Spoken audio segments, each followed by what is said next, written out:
প্রাচীন ভারতের বিশিষ্ট অর্থনীতিবিদ ও দার্শনিক চাণক্যের নীতি আজও একই রকম প্রাসঙ্গিক।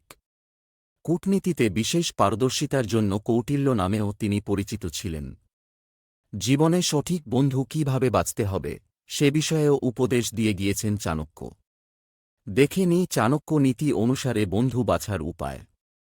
চাণক্য বলেছেন যেসব মানুষের দুটি সত্তা থাকে, একটি সে আসলে ঠিক যেরকম, আর অন্য সত্তাটি হল সমাজের কাছে সে নিজেকে যেভাবে তুলে ধরে।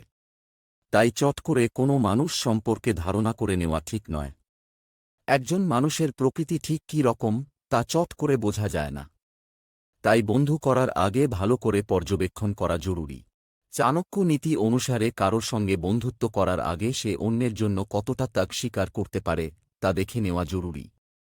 যে মানুষ নিজের জন্য ছাড়া অন্য কারোর উপকারে আসে না, তার থেকে যতটা সম্ভব দূরে থাকা ভালো। এরা কখনোই ভালো বন্ধু হতে পারে না, এদের ইগো খুব বেশি হয়।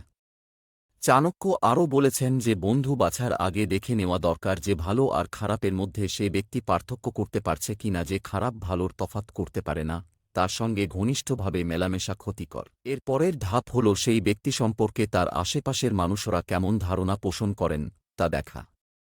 তার অন্য ঘনিষ্ঠ লোকজন যদি তার আড়ালেও তার সম্পর্কে ভালো কথা বলে, তাহলে বুঝতে হবে সেই মানুষটি সত্যি ভালো। এর পাশাপাশি ওই ব্যক্তি নিজের কাছের মানুষদের সম্পর্কে তাদের আড়ালে কেমন কথা বলে সেটাও বিবেচ্য।